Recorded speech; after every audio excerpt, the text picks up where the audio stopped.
Hey everyone, welcome back to the Razor Garage. In this video, I want to go over music streaming services to listen to in the Polaris RZR Xp for 1000 Ultimate.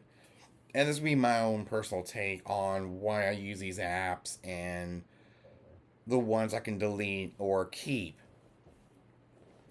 So let's talk about on-demand music streaming services. First, we have Apple Music.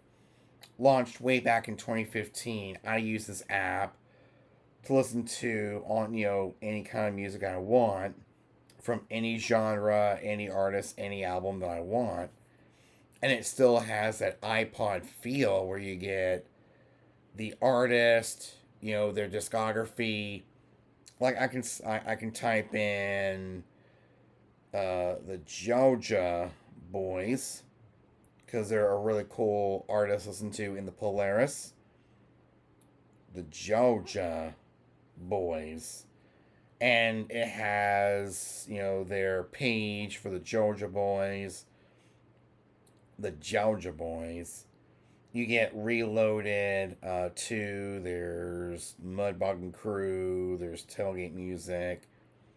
And it's just a simple swipe of finding the album you want to listen to, or you can actually play an artist-only radio station to play their entire discography when listening to it, especially for off-road, just putting something on and just leaving it, and then stop ever so often to change the artist or, a playlist, which is amazing, especially with it being almost Christmas time. I built a specific off-road playlist for off-road use. I call it off-road Christmas hits, all clean. And this playlist, there's a lot of country and rock Christmas songs for going off-road in the month of December. And of course, I have my top 100 hip hop hits. I have to go through these songs and get rid of the explicit songs. It may be less than 100 because a lot of them are explicit. But I guess for off-roading, it doesn't really matter. So that's Apple Music in a nutshell. I got my own personal library. My radio, so it does have radio.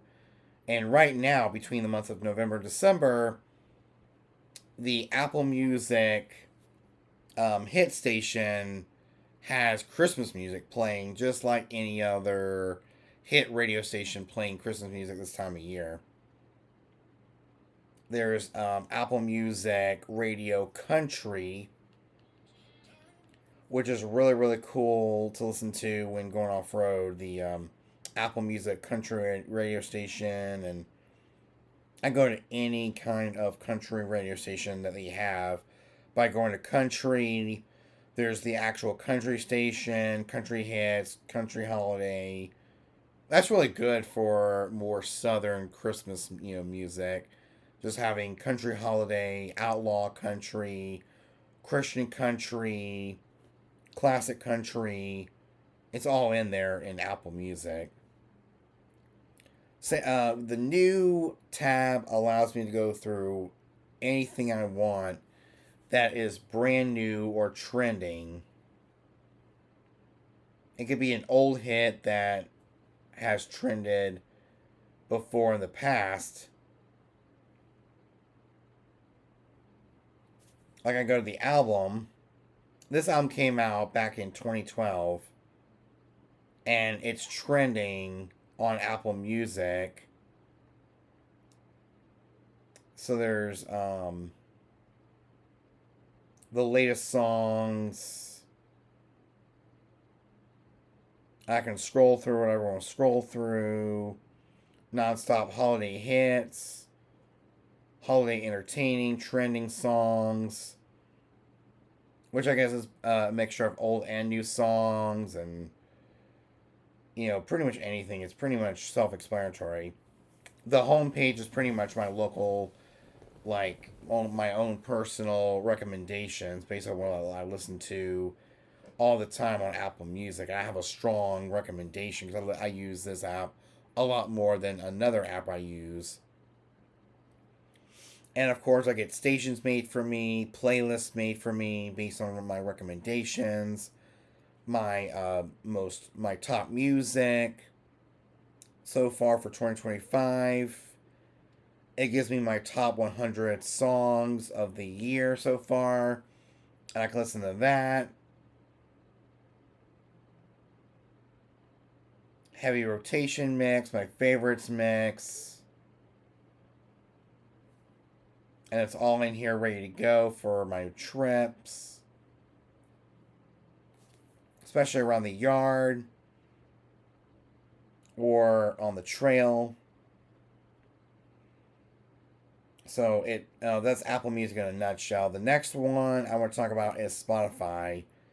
Spotify is pretty much the exact same, where you get your home page as your own personal recommendation. So it's pretty much a personal recommendation based on what I listen to. The search tab is basically what it is. There's a browse. I can browse made for me, upcoming releases, new releases, hip hop, pop, happy holidays, country charts, different podcast stuff, Latin music, dance, electronic, R&B, fall, workout, parties, Disney. So Disney has their own genre because there's so many. It falls under different category. It falls under category. Same thing with Netflix, radio.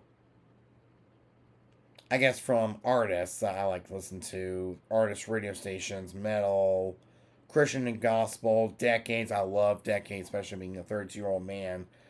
I love the decades. There's kids and family. If I'm riding with little cousins in the Polaris, I could put something on for them.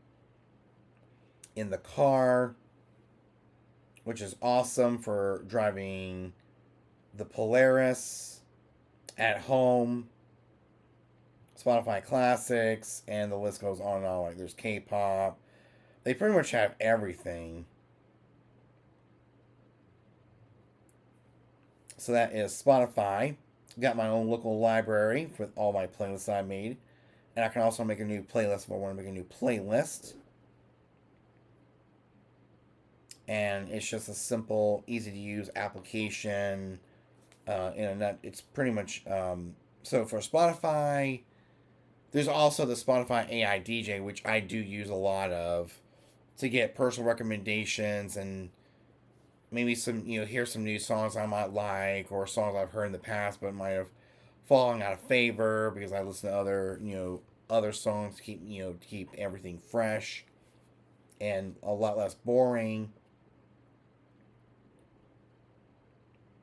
So it really works out.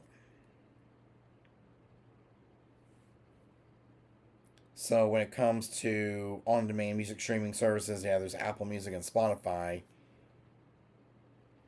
I also have some radio apps, which I'm getting ready to show. But first, I'm going to give an honorable mention, and that is Mixcloud. Yeah, I listen to Mixcloud every so often because I am a mobile DJ and I want to listen to my recordings that I made as a DJ in the Polaris RZR using Bluetooth audio streaming and stream it right from the Mixcloud app.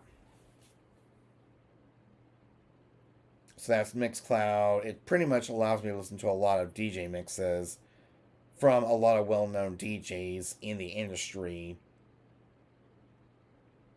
The first radio app I want to talk about is iHeartRadio. With iHeartRadio, you get commercial-free internet radio stations. You get AM and FM radio stations to stream for free or a paid subscription. I got the paid subscription, so I can have the ad-free tier, the commercial-free tier, and it works really, really well. And I'm really impressed with with iHeart Radio or iHeart Media.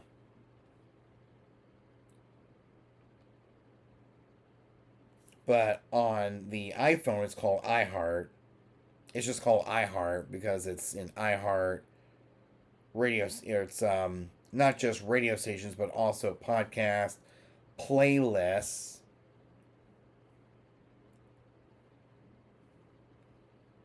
I can actually create my own playlist if I want to create my own playlist. Like I go to 1980s. Let's go to 1980s mix, and it goes through all the songs. You have to have a much higher tier to get full access to the full iHeart application. So this app I was thinking about, but with the more on demand, like playlists, I usually stay within the radio function.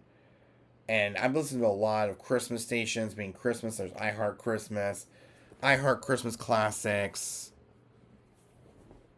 North Pole Radio, iHeart Country, iHeart Christmas Pop, and so on and so forth. So I usually listen to a lot of internet radio stations that are on that app. Next one is SiriusXM Radio. So I can listen to Saturdays on 7, A's on 8, 90s on 9, Elvis Radio, Pop 2K, The 10 Spot. Just a lot of the older music, and also maybe the Disney station. Listen to the VJ Big 40 Countdown as a replay if I'm going trailing and I miss a day or so of the VJ Big 40. I got the SiriusXM app, and it really goes along with the SiriusXM subscription that we have in our Fusion, our Colorado Trail Boss, and so on and so forth. So that SiriusXM is pretty much an internet radio station or satellite radio, so it's a mixture of satellite and internet radio combined. The last one is TuneIn Radio, which I still need to do more research on and use a lot more, not just for the Apple Music stations, I can get those on Apple Music any day, but for the more normal radio stations off of TuneIn, we are still trying to experiment with that one before I make a decision. So the next time I go riding in the Polaris RZR, what I'm actually going to do is just listen to TuneIn Radio and see what comes up or what the performance is like through that app. I might have to delete it, but at the same time, I'll keep it alongside of iHeart if I can't make a decision based on my experience with TuneIn, because I haven't really owned it up that much, so I haven't gotten used to it, or gotten used to listening to a lot more than just a minute or so of a stream. But we will kind of monitor the app and monitor the performance when I'm riding around, enjoying the side by side, enjoying the ride command system. So I think that's pretty much it. I hope you guys enjoyed it. I'll see you guys in the next one. Make sure to like, comment, subscribe if you're watching this on YouTube, and I'll see you guys next time. See you guys in the next adventure.